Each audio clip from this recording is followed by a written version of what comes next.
हां, प्रोटॉन असतात आणि न्यूट्रॉन असतात. हा प्रोटॉन आहे, हा प्रोटॉन आहे, हा प्रोटॉन आहे, हा न्यूट्रॉन आहे, हा न्यूट्रॉन आहे, हा न्यूट्रॉन आहे, हा न्यूट्रॉन आहे. मग माझा प्रश्न काय आहे की हे जे प्रोटॉन आहेत प्लस प्लस प्लस, तुम्हाला वाटत नाही एकमेकांना रिपेल करत असतील? रिपल्शन होत नसेल का यांच्यामध्ये? तसंच आहे. होत असेल ना 100%. चार्जेस आहे, चार्जेस मध्ये इलेक्ट्रोमॅग्नेटिक फोर्स तर असतोच ना. हं? मग मला सांगा, एकमेकांना रिपेल करून पण, आणि रिपल्शनचा फोर्स खूप जास्त येईल बरं का. कसं मला सांगा, जनरली ॲटमची साईज किती असते, कोणत्या रेंजमध्ये असते? 10⁻⁻15. 10⁻10 ची असते. 15 नाही, 10. ॲटमची साईज म्हणलं मी, रेडियसची साईज अँगस्ट्रॉम मध्ये असते ना. जसं हायड्रोजनची रेडियस काय, पहिली रेडियस 0.53 अँगस्ट्रॉम, बरोबर आहे. तर ॲटमची जी रेडियस आहे ती अँगस्ट्रॉमच्या रेंजमध्ये असते, म्हणजे 10⁻⁻10 मीटरच्या रेंजमध्ये. पण हे जे तो आता बोलला, ही कोणा, न्यूक्लियसची रेडियस. हा, ही झाली न्यूक्लियसची रेडियस. न्यूक्लियसची साईज कुठपर्यंत असते? 10⁻⁻15 मीटर. ही फेमटोच्या रेंजमध्ये आली ना. कोणत्या रेंजमध्ये? फेमटो. पी नाही वाटतं, नुसतं टी आहे ना. फेमटो पी आहे का इथं? जाऊ दे, याला फर्मी पण म्हणतात, फर्मी. 1 फर्मीच्या रेंजमध्ये आली ना. तुम्हाला माहिती आहे किती रेशो किती होतो हा? साईजचा रेशो जर तुम्ही काढला ना, किती भरतो तुम्हाला माहिती आहे? हा रेशो, हा आणि हा काय येतो बरं? रेशो बघा बरं किती येतो. What is this ratio? विचार करा बरं. 10⁻⁻10 डिवाइड बाय 10⁻⁻15 किती येतो? 10⁻5. 10⁻5 म्हणजे एकावर किती शून्य? 5. 5 शून्य. एकावर 5 शून्याचा अर्थ होतो 1 लाख. हा, 1 लाख.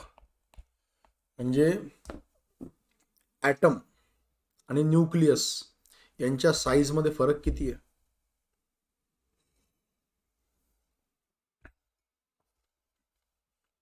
1 लाख पटीचा फरक आहे. किती फरक आहे? 1 लाख पटीचा. म्हणजे तुम्हाला रिअल लाईफमध्ये जर इमॅजिन करायचं असेल ना, तुम्हाला असं इमॅजिन करावं लागेल. रिअल लाईफमध्ये असं इमॅजिन करा, क्रिकेटचं ग्राउंड बघितलंय का तुम्ही? समजा एक क्रिकेटचं ग्राउंड आहे, तर ही क्रिकेटच्या ग्राउंडची बाउंड्री आहे, आणि क्रिकेटचा बॉल जो आहे, हा क्रिकेटचा बॉल आहे, ते क्रिकेटचा बॉल न्यूक्लियस आहे. क्रिकेटचा बॉल काय? न्यूक्लियस. आणि क्रिकेटचं ग्राउंड जे, तो तुमचा ॲटम आहे, आणि त्याच्या बाउंड्रीने इलेक्ट्रॉन असे फिरतात. आणि मग क्रिकेटच्या ग्राउंडच्या सेंटरला जो क्रिकेटचा बॉल आहे, तिथून ते जे इलेक्ट्रॉन बाउंड्रीला गोल गोल गोल गोल फिरतायत, त्यांच्या मधली जी जागा आहे, त्या जागेमध्ये काय काय त्या जागेमध्ये? Empty space. मला वाटलं एखादं म्हणायचं सर फिल्डर लावलेले आहेत मध्ये, अंपायर आहे. नाही, तिथं काहीच नाही आहे, ते एम्प्टी आहे. ते काय? Empty space. म्हणजे ॲटम मध्ये इतकी जागा रिकामी असते बघा. 99.9%. एवढी जागा रिकामी आहे. हे पूर्णच रिकामं झालं ना ते. विचार करणं, अख्खं ग्राउंड रिकामं आहे ना. हे पूर्ण ग्राउंड म्हणजे ॲटम आहे. क्रिकेटचं पूर्ण ग्राउंड म्हणजे ॲटम. सेंटरला क्रिकेटचा बॉल म्हणजे न्यूक्लियस, आणि बाउंड्री लाईनने गोल गोल गोल गोल गोल गोल गोल गोल गोल गोल गोल गोल फिरणारा काय झाला इलेक्ट्रॉन. आता विचार करा त्या न्यूक्लियसच्या आतमध्ये असे प्रोटॉन्स आहेत आणि ते प्रोटॉन्स तुम्हाला नाही वाटत एकमेकांना असे रिपेल करत असतील इतक्या जवळ येऊन. एकतर कुलोमचं फोर्स जे आहे ते inversely proportional to r square आहे ना. एफ इक्वल टू काय असतं Q1 Q2 upon 4πε0 R square म्हणजे 9 × 10 to the power 9. प्रोटॉनवरचा चार्ज किती असतो बरं. What is the charge on the proton. 1.6 × 10 to the power -19 चा square divided by r square म्हणल्यावर यांच्यामधलं अंतर किती असणार इथं.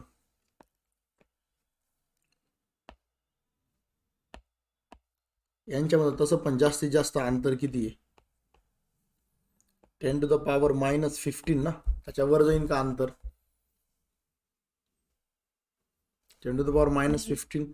मग 10 to the power -15 चा स्क्वेअर काय होईल खाली बघा 9 × 10 to the power 9 इंटू 1.6 चा स्क्वेअर 2.56 19 दुने 38 भागिले 10 ची पॉवर -30. मी तर म्हणतो तुम्ही 10 हे 9 आणि हे 2.5 हे तर राहूच द्या. 9 गुणिले 2.5 किती येतं अप्रॉक्सिमेटली समजा यांचा गुणाकार 20 22 25 पर्यंतच घ्या. 20 22 25 पर्यंत तुम्ही हा विचार करा की 10 ची पॉवर जरी तुम्ही ऍड केल्या नुसत्या तरी हे कोणत्या रेंजमध्ये येतं 10 ची पॉवर 9 -38 + 30 म्हणजे किती होत आहे 10 ची पॉवर 30 आणि 9 1 येतं ना. म्हणजे अप्रॉक्सिमेटली किती येतं 25 इंटू म्हणजे अप्रॉक्सिमेटली 250 न्यूटन ना. बरोबर आहे. मग आता इतक्या फोर्सनी प्रोटॉन एकमेकांना रिपेल करताय. काय करताय रिपेल करताय. मग त्यांना असं धरून कोण ठेवतं एकमेकांजवळ न्यूट्रॉन कोण काय कसे धरून ठेवतील इलेक्ट्रॉन. बाई न्यूक्लिअर एनर्जी. इलेक्ट्रॉन तर इकडून फिरू लागले ना मॅडम. इलेक्ट्रॉन असे फिरताय ना इकडं. मग त्या न्यूक्लियस मध्ये न्यूट्रॉन्स इलेक्ट्रॉन सारखे बिहेव करत असतील म्हणजे तर नाही तर कोई फोर्स म्हणजे ते न्यूट्रल ते निगेटिव्ह चार्ज सारखा बिहेव करत असतील. नाही ते न्यूट्रलच आहेत. मला प्रथमेश म्हणतोय की सर इतकी छोटी रेडियस आहे. नाही प्रथमेशचा प्रश्न असा आहे की इतकी छोटी रेडियस आहे सर त्याचा अभ्यास कसा करता. अभ्यास कसा करायचा त्याचा डोळ्याने तर दिसायचा प्रश्नच नाहीये. मग त्याचा अभ्यास कसा करायचा प्रश्न करेक्ट आहे ना. इतका बारीक आहे न्यूक्लियस इतका छोटा आहे त्याचा अभ्यास कसा करायचा. खुशी इज सेइंग सर काहीतरी अट्रॅक्टिव्ह फोर्स असलं पाहिजे. खुशी बेटा कोणता अट्रॅक्टिव्ह फोर्स म्हणजे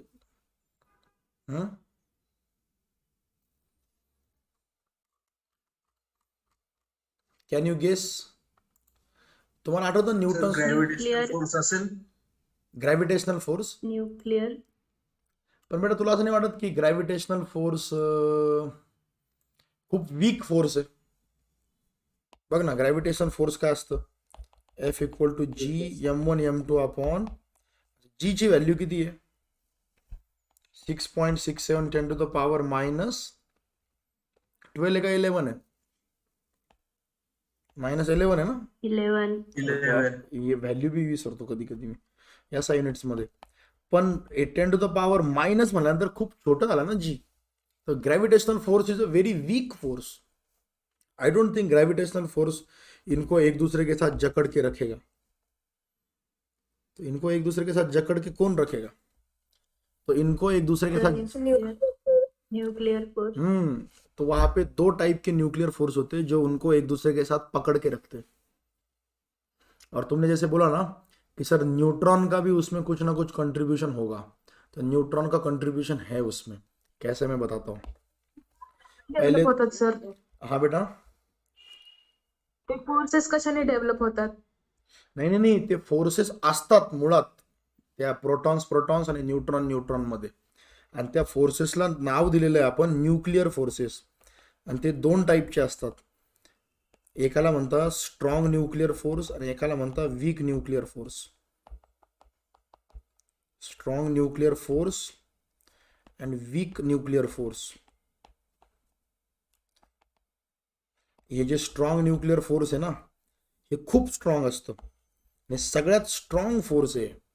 वीक न्यूक्लिअर फोर्स आहे हे वीक असतं, पण ग्रॅव्हिटेशन इतकं वीक नाही आहे. ग्रॅव्हिटेशनपेक्षा थोडंसं स्ट्रॉंग आहे, पण इलेक्ट्रिक फोर्सपेक्षा वीक आहे मात्र. तर तुम्ही न्यूटन्स लॉज ऑफ मोशनमध्ये सुरुवातीला शिकला असाल बघा, there are 4 fundamental forces in nature. 4 fundamental forces. कोणते कोणते? 4 फंडामेंटल. पहिलं ग्रॅव्हिटी, दुसरं इलेक्ट्रोमॅग्नेटिक, तिसरं वीक न्यूक्लिअर फोर्स आणि चौथं स्ट्रॉंग न्यूक्लिअर फोर्स. आता आपण काय केलंय, आपण याचा बराच अभ्यास केलेला आहे, याचा पण बराच अभ्यास केला आपण, पण याचा आणि याचा अभ्यास केला का? नाही. याचे आपल्याला इक्वेशन्स माहिती आहेत का? नाही. ते फोर्स कुठून येतं, काय येतं, कसं येतं माहिती का? नाही. मग आता या चॅप्टरमध्ये आपण याचा अभ्यास करणार नाहीये. ऍक्च्युली इतक्या डिटेलमध्ये आपल्याला स्टडीज नाहीये. आपल्याला फक्त त्याच्या डेफिनेशन, त्याचा मिनिंग काय एवढंच आहे. त्याचे इक्वेशन वगैरे नाही आहेत आपल्याला. इतक्या डिटेलमध्ये नाहीच आहे आपल्या सिलेबसमध्ये. खूप आपल्या सिलेबसमध्ये इतकं बेसिक आहे ना, इतकं बेसिक आहे की जर तुम्ही भविष्यामध्ये न्यूक्लिअर फिजिक्स शिकायचं ठरवलं तर जे तुम्ही 11वी-12वीला शिकताय न्यूक्लिअर फिजिक्सच्या बाबतीत, ते पहिल्या दिवशी डिसमिस करतील. हे बेसिक रिमूव्ह इट, चलो आगे. First day. इतकं बेसिक आहे आपल्याला, खूप बेसिक गोष्टी आहेत. तर त्याच्यामध्ये फक्त आपल्याला इतकं सांगितलंय की हे 2 फोर्सेस असतात जे प्रोटॉन न्यूट्रॉन प्रोटॉन यांच्या आपापसामध्ये ऍक्ट होतात. आता यांचं कसं माहिती का, हे दोन्ही फोर्सेस जे आहेत ना, हे शॉर्ट रेंज फोर्सेस आहे. कसे फोर्सेस आहे? Short range. म्हणजे यांची रेंज खूप शॉर्ट असते, खूप दूरपर्यंत नाही लागत हे फोर्सेस. हे फोर्सेस 10⁻⁻15 मीटरच्या आतच लागतात, त्याच्या पलीकडे नाही लागत. नाही तर तुम्ही विचार करणार की सर अच्छा मग हे न्यूक्लिअर फोर्स इलेक्ट्रॉनला काऊन नाही ओढत? इलेक्ट्रॉनला पण ओढायला पाहिजे ना. नाही, इलेक्ट्रॉन खूप लांब आहे ना. म्हणजे असं विचार करा की तुम्ही क्रिकेटचा बॉल इमॅजिन करताय ना न्यूक्लियससाठी, आणि ॲटमसाठी क्रिकेटचं ग्राउंड इमॅजिन करताय ना, जसं मी तुम्हाला एक्झाम्पल दिलं त्या हिशोबाने. तर क्रिकेटचं ग्राउंड म्हणजे काय? क्रिकेटचं ग्राउंड काय? ॲटम. आणि इलेक्ट्रॉन बाउंड्रीने गोल गोल फिरताय. आणि तुमचा न्यूक्लियस काय? क्रिकेटचा बॉल जो ग्राउंडच्या सेंटरला आहे. तर असं इमॅजिन करा की क्रिकेटच्या बॉलच्या आतमध्ये जे काही पार्टिकल आहे त्यांचा आपापसामध्ये जे काही फोर्स लागणार आहे ते फोर्सेस त्या फक्त पिच पर इतकेच लिमिटेड असतात. क्रिकेटची पिचची, त्याच्या पलीकडे ते फोर्सेस लागत नाहीत सहसा, त्यांचा इफेक्ट नील असतो ऑलमोस्ट. तर मला सांगा इलेक्ट्रॉनला फरक पडेल का या न्यूक्लिअर फोर्सेसमुळे? इलेक्ट्रॉनचा काही संबंध येतो का इथं? नाही. तर फिजिक्समध्ये आहे ना, न्यूक्लियसचा स्टडी ही फिजिक्सची सेपरेट ब्रांचच आहे. काय म्हटलं मी? न्यूक्लियसचा स्टडी करणं ही फिजिक्सची सेपरेट ब्रांच आहे. It's a separate branch of physics. आणि हे 4च फंडामेंटल फोर्सेस आहे बरं का नेचरमध्ये. याच्या व्यतिरिक्त आणखी फंडामेंटल फोर्स आपल्याला मिळालेलं नाहीये. आणि तुम्ही जर एखादं नवीन फंडामेंटल फोर्स जर चुकून शोधून काढलं, गॅरंटी सांगतो मी तुम्हाला नक्की नोबेल प्राइज भेटणार. इमिजिएट भेटणार, त्याच दिवशी लगेच. सायंटिस्ट खूप वर्षापासून शोधताय, पण आतापर्यंत कोणालाच सापडलेलं नाहीये.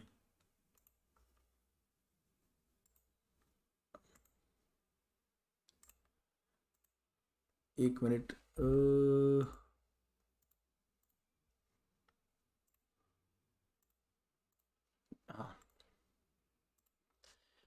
Nobody has ever found fifth fundamental force. आज तक फिफ्थ फंडामेंटल फोर्स किसको नहीं मिला। सारे फोर्सेस इन चारों का ही कुछ कॉम्बिनेशन होता है। अब इसमें क्या है कि हम वीक और स्ट्रांग न्यूक्लियर फोर्सेस के बारे में ज्यादा डिटेल तो नहीं पढ़ने वाले, लेकिन इतना हम जरूर जानते कि स्ट्रेंथ के मामले में सबसे स्ट्रांग फोर्स है स्ट्रांग न्यूक्लियर।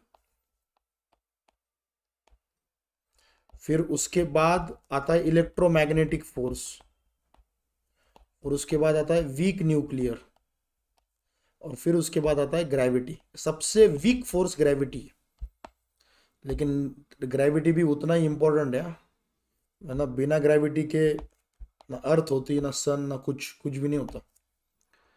लेकिन ये उनका सीक्वेंस है स्ट्रेंथ के मामले में। अभी न्यूक्लियस का जो स्टडी होता है फिजिक्स में, जो कि फिजिक्स के अलग अलग ब्रांचेस से काफ़ी डिफरेंट है न्यूक्लियर फिजिक्स में, इसमें जो मॉडल स्टडी किया जाता है न्यूक्लियस का, एक तो प्रथमेश ने जो क्वेश्चन पूछा था वो बहुत वैलिड क्वेश्चन था कि सर पहली बात तो न्यूक्लियस इतना छोटा है, स्टडी कैसे करेंगे। न्यूक्लियस इतना छोटा है, स्टडी कैसे करेंगे, पहली चीज़। और दूसरी चीज़, अगर स्टडी कर लेटर से कोई तरीका मिल भी जाए तो एक्सपेरिमेंट करना, जज करना, ये सारी चीज़ें काफ़ी डिफिकल्ट होगी ना। न्यूक्लियस की साइज ही कितनी है यार, 10⁻⁻15 मीटर, 1 फर्मी। और जो कुछ हो रहा है 1 फर्मी के अंदर ही हो रहा है, उसी के अंदर सारे प्रोटॉन्स है, न्यूट्रॉन्स है। और टू बी ऑनेस्ट, सिर्फ प्रोटॉन और न्यूट्रॉन नहीं है अंदर। आपको पता है कितने टाइप के पार्टिकल है अंदर? How many particles are there inside nucleus? आपने तो प्रोटॉन और न्यूट्रॉन बोल दिया, प्रोटॉन और न्यूट्रॉन के अलावा भी कुछ और पार्टिकल्स है। Can you guess?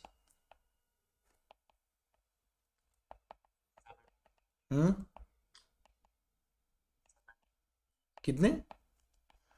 Alpha beta gamma particles. नालायक, अल्फा बीटा गैमा पार्टिकल क्या होते हैं? तुझे पता भी है क्या?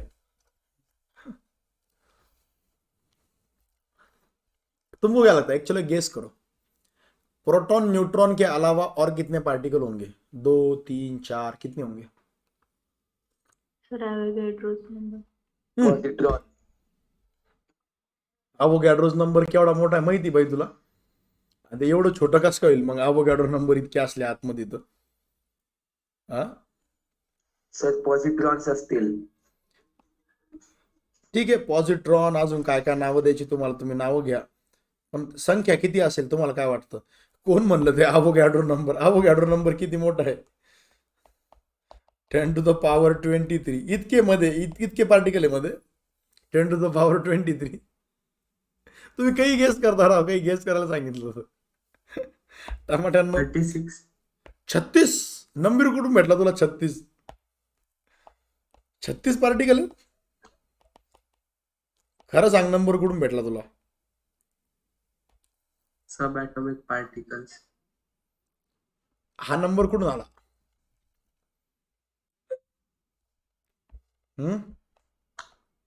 गूगल. गूगल वरून आला. नालायक. इकडे बघा, आता प्रॉब्लेम कसा माहिती का? मला सांगतो, याच्यामध्ये जी थिअरी स्टडी केली जाते त्या थिअरीचं नाव आहे पार्टिकल मॉडेल. ठीक आहे. त्याच्यात पार्टिकल खूप मोठे असतील, माहीत पडले 36 असतील. स्टँडर्ड मॉडेल म्हणतात त्याला, standard particle model, standard model. ठीक आहे.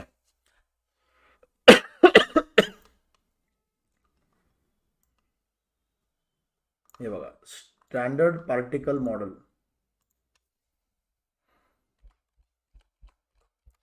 तुम्हाला सांगतो, हा एक रिसर्च एरिया अजून पण आहे.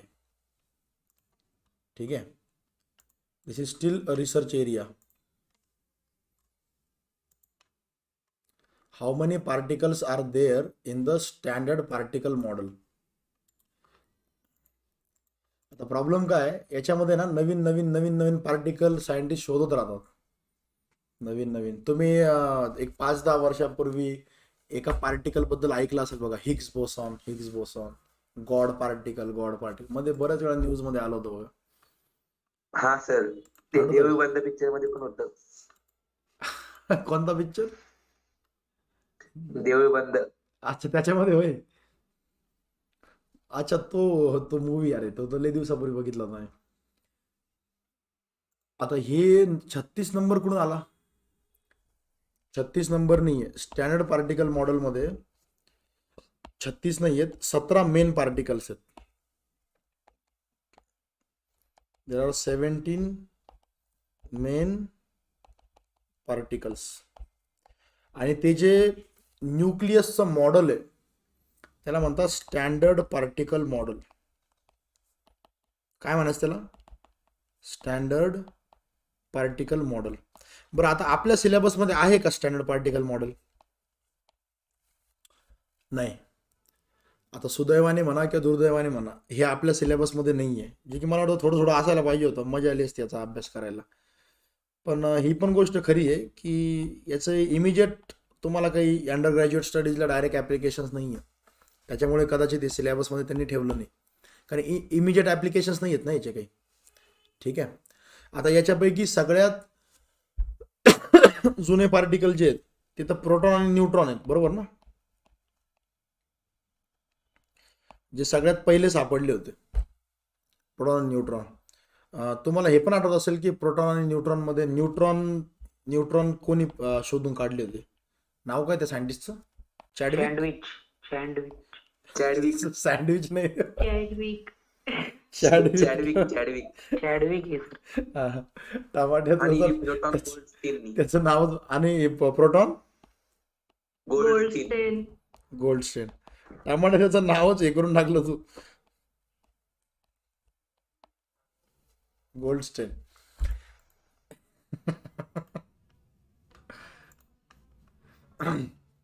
आता हे जे स्टँडर्ड, तुम्हाला एक थांबा, इथं नाव तर मला लक्षात राहत नाही. हे नाव आहे ना ब्रॉडली हे जे पार्टिकल असतात ना, हे ब्रॉडली 3 कॅटेगरीमध्ये डिवाइड केले जातात.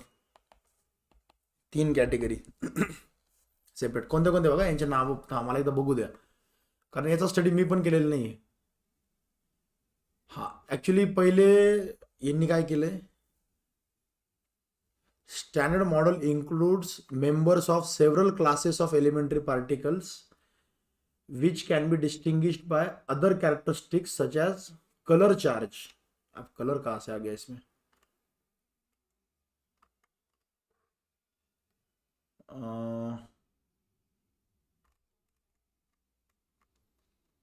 एलिमेंट्री पार्टिकल, देखो इन्होंने बोला कि पहले तो 2 टाइप में इन्होंने इसको डिस्क्राइब किया हुआ है. एक है fermions and bosons. Fermions and bosons. आता हे नाव दिलेलं आहे एनरिको फर्मीच्या नावावर, आय थिंक एनरिको फर्मी. आणि हे नाव मला वाटतं सत्येंद्रनाथ बोस की काय नाव आहे बघा त्यांचं. These particles are named after, नाव काय होतं सायंटिस्टचं? सत्येंद्रनाथ बोस. यस, सत्येंद्रनाथ बोस. याने आईन्स्टाईन सोबत काम केलं होतं. ठीक आहे. एनरिको फर्मी आणि सत्येंद्रनाथ बोस यांच्या नावावर नाव दिलेलं आहे फर्मियॉन्स बोसॉन्स. आणि याच्या ऐवजी पण आणखी एक पार्टिकल इथे नाव दिलेलं नाही. Elementary particles are of 2 types, fermions and bosons. Fermions obey Fermi-Dirac statistics and elementary bosons obey Bose-Einstein statistics. Fermions are again categorized into quarks and antiquarks, and leptons and antileptons, and bosons are divided into gauge bosons and scalar bosons. आता याच्यामध्ये quarks अँटीक्वार्क्स मध्ये 3 आहेत, up down, charm, strange, top bottom. आणि leptons antileptons मध्ये electrons, muons and tau. Electron neutrino, muon neutrino, tau neutrino.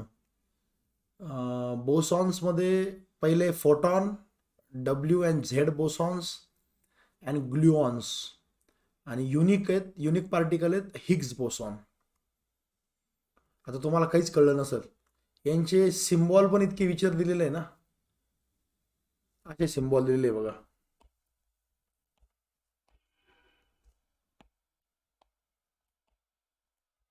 काहीचे काही symbol. अरे हे नव्हतं ना आम्हाला सिलेबसमध्ये.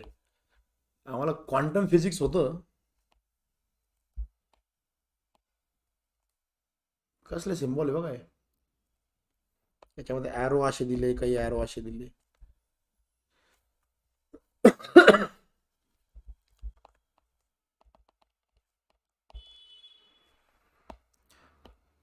मला वाटतं याचा थोडाफार स्टडी करायला पाहिजे मी.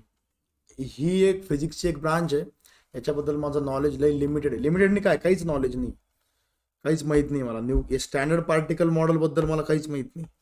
ॲटलिस्ट क्वांटम फिजिक्सबद्दल तरी मी तुम्हाला म्हणू शकतो की मला काही काही बेसिक्स माहिती आहेत, पण हे बिलकुल मला माहीत नाही.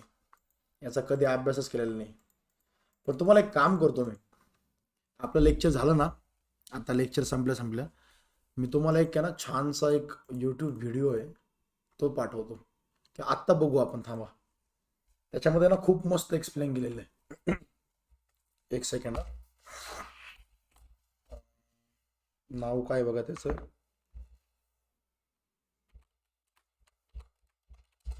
Particle model.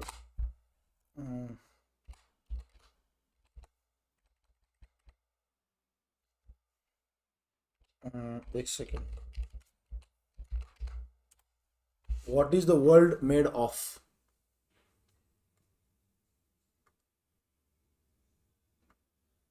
ती कोणी तयार केलेली आहे बघा, एका जर्मन यानं बनवलेलं आहे.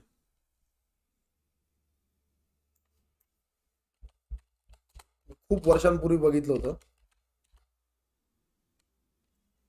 तुम्हाला दाखवतो मी.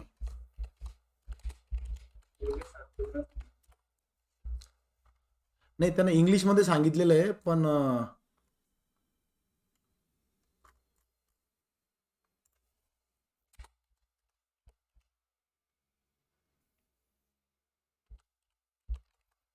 नाव बी आठवणं मला. हा, एक सेकंड.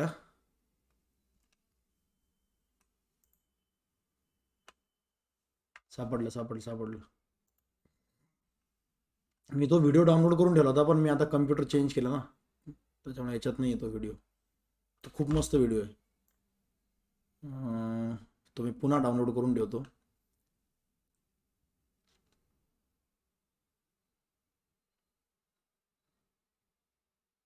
त्याच्यामध्ये ना एकदम खूप छान पद्धतीने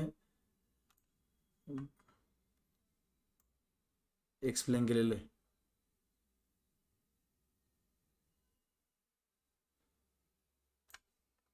what is the true nature of, सापडलं.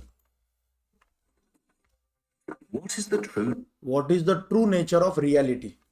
What is the true nature of reality. थांबा, मी तुम्हाला दाखवतो याच्यावर. ऍड विंडो किधर है, window capture.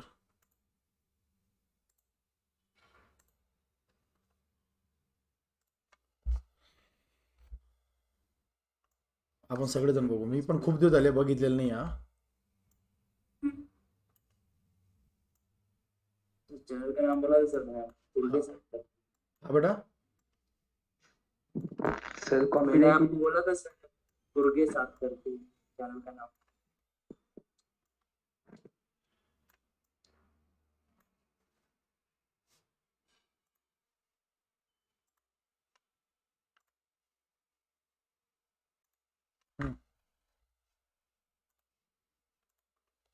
Nature of the universe. To answer this question,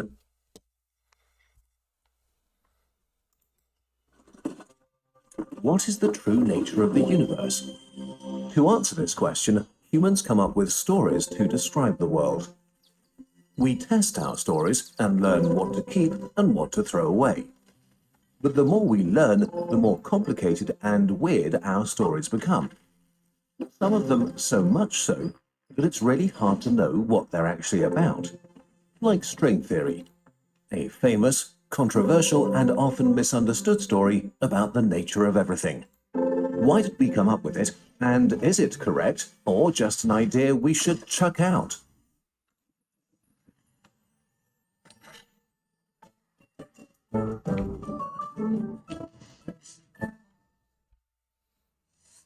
To understand the true nature of reality, we looked at things up close and were amazed.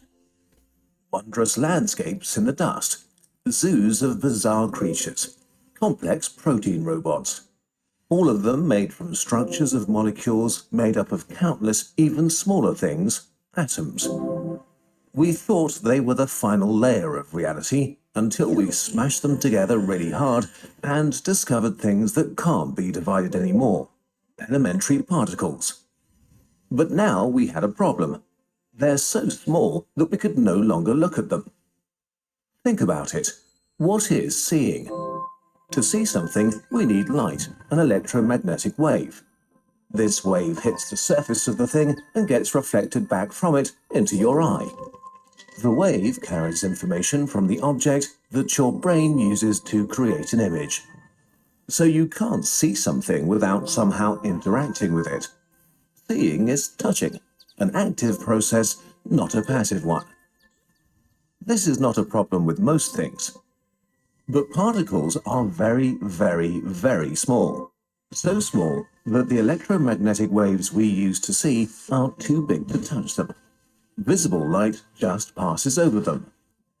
We can try to solve this by creating electromagnetic waves with more and much smaller wavelengths. But in quantum physics, shorter wavelengths means more energy.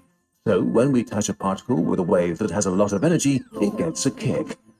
By looking at a particle, we change it. In quantum physics, we cannot know where a particle is and where it's going with absolute precision. This fact is so important that it has a name: the Heisenberg uncertainty principle, the basis of all quantum physics. So what does a particle look like then? What is its nature?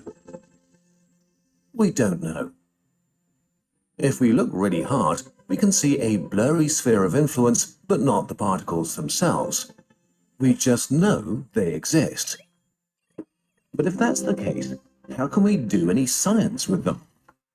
We did what humans do and invented a new story, a mathematical fiction. The story of the point particle. We decided that we would pretend that a particle is a point in space. Any electron is a point with a certain electric charge and a certain mass, all indistinguishable from each other. This way, physicists could define them and calculate all of their interactions. This can be made precise in quantum field theory, and this solved a lot of problems. All of the standard model of particle physics is built on it, and it predicts lots of things very well.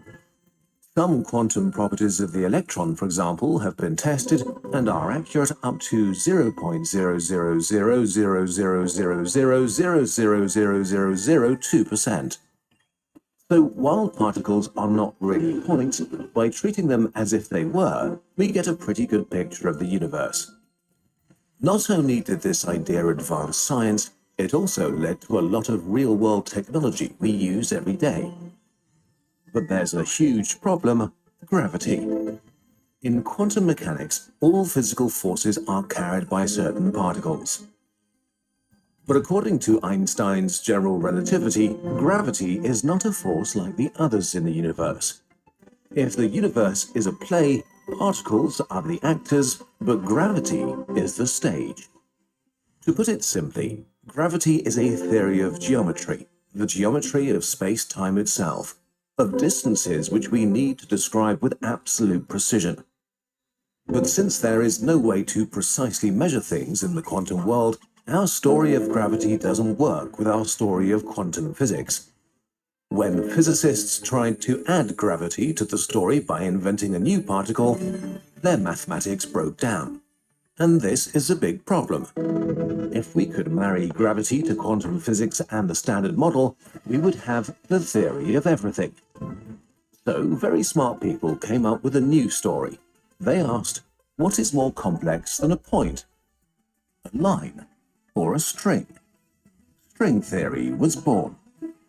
What makes string theory so elegant is that it describes many different elementary particles as different modes of vibration of the string.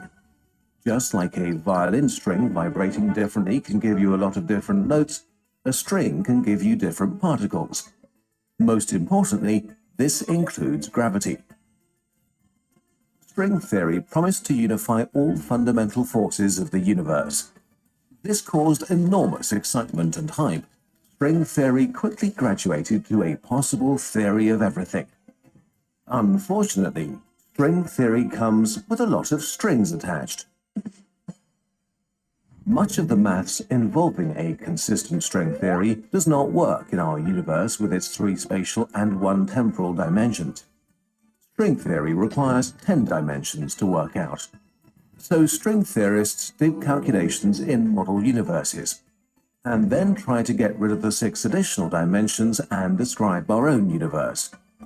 But so far, nobody has succeeded, and no prediction of string theory has been proven in an experiment. So string theory did not reveal the nature of our universe.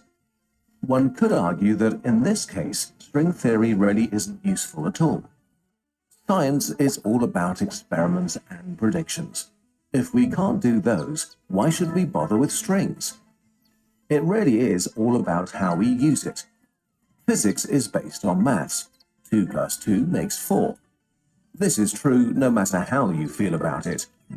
And the maths in string theory does work out. That's why string theory is still useful.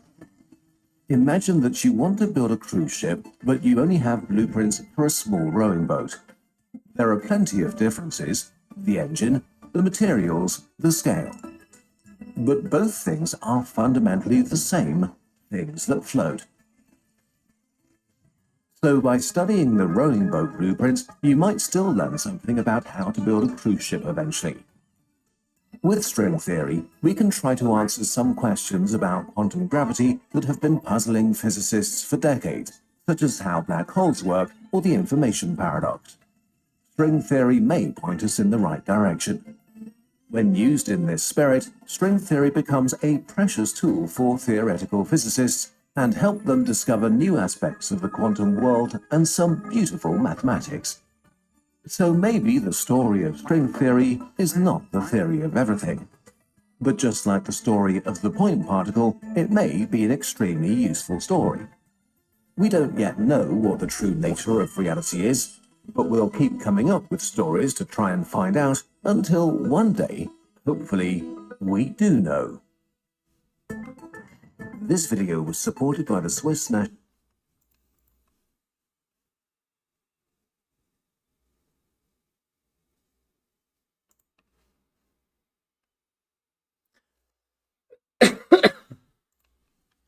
Sir copyright आला. लगेच इतक्या immediate fast. Okay, पण video भारी होता ना. ते nature of reality मतलब basically अजून पण आपल्याकडे सगळ्या गोष्टी डिस्क्राईब करणारी थेअरी नाही आहे.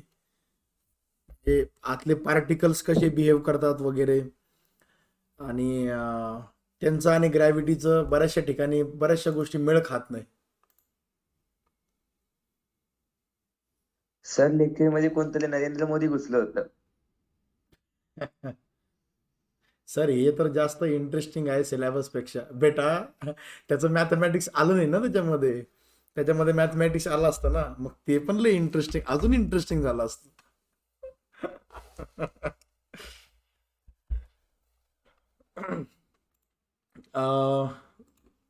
म्हणजे बेसिकली त्यांनी माझा स्ट्रीमच हे करून टाकला, डायरेक्ट